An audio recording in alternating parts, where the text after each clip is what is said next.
We call him the zip code. Reason why? He shoots three-pointers like they're going out of style, 5 feet past the three-point line. He's averaging nearly 24 points a game, 6 assists per game.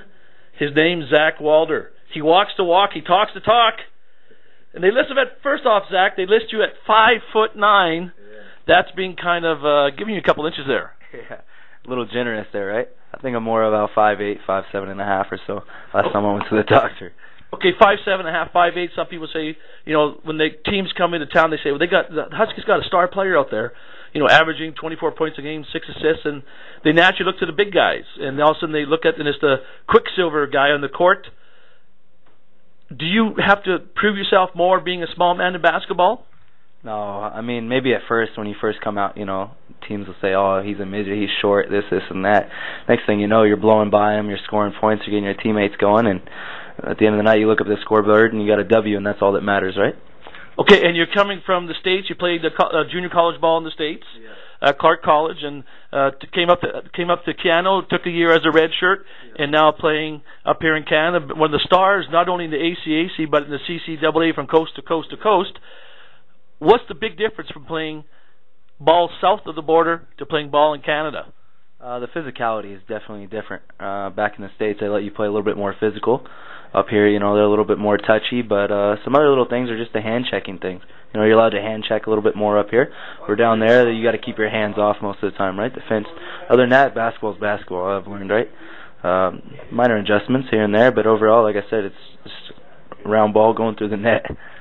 Downtown, I always let out the call downtown Freddie Brown when the players shoot that three. We're talking about Freddie Brown of the Seattle Supersonics.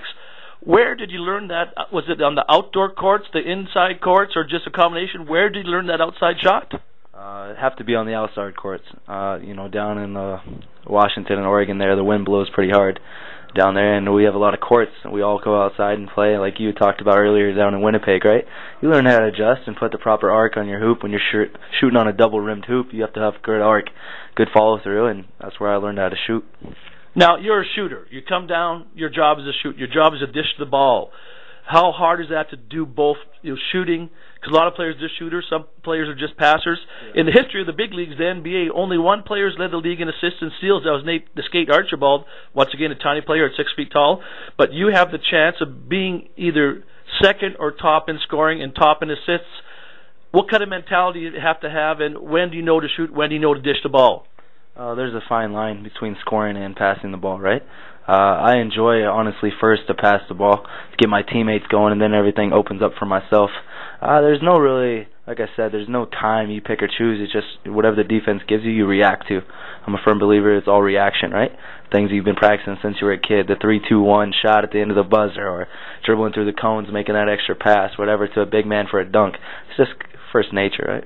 And now you followed a young man up here, the Kangaroo Kid, Louis Barham, good friend of yours, 6'4" from Palmdale, California.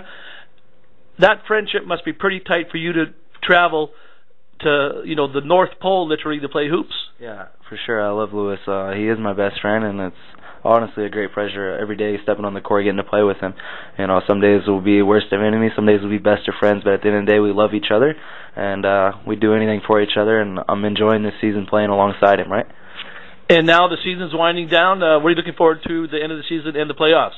These last four games are huge for us, not only as a team but for a school. Maybe if we win out, we have a great chance of hosting, and I think it'd be one of the first times at Fort McMurray for basketball. I think here at Keanu, if we did that, it'd be a great honor. But not only that, at least, you know, we walking around the city, people are starting to acknowledge, hey, you know, Keanu got the team. Hey, you're real good. You know, hey, Louis, nice dunk. You know, or whatever, right? It's starting to feel good. It's starting to get bigger and bigger. And it's just fun to be a part of right now. And like I said, we're hoping to make it to nationals, right? And part of that, the recognition has come from the sports outreach. How have you enjoyed that, going to schools? Last year you spoke to over 4,000 students. This year you were looking at 2,000. What does that mean to you, going out talking to the kids in person? Well, growing up in the States, I didn't have that luxury of having an athlete or so to look up to really like that. And so when we go to these schools with yourself, CJ, it's an honor. It makes you feel like a superstar, like MJ or somebody else. You know, Louis and I do travel, you know, to these schools with you, but not only that, when we go to other schools, him and I have been signing autographs at Grand Prairie games and other games, right? It definitely feels good, and we appreciate it. It's fun. Well, he's not MJ, he's the zip code. Zach Waldher, and you can catch him at the Syncrude Sport and Wellness Center as a member of the Canal College Huskies. You can check out the schedule by going to everything's www.kiano.ca and hit the Goal Huskies tab, and you come see the Zip Code, the Kangaroo Kid, and the rest of the Huskies in ACAC action.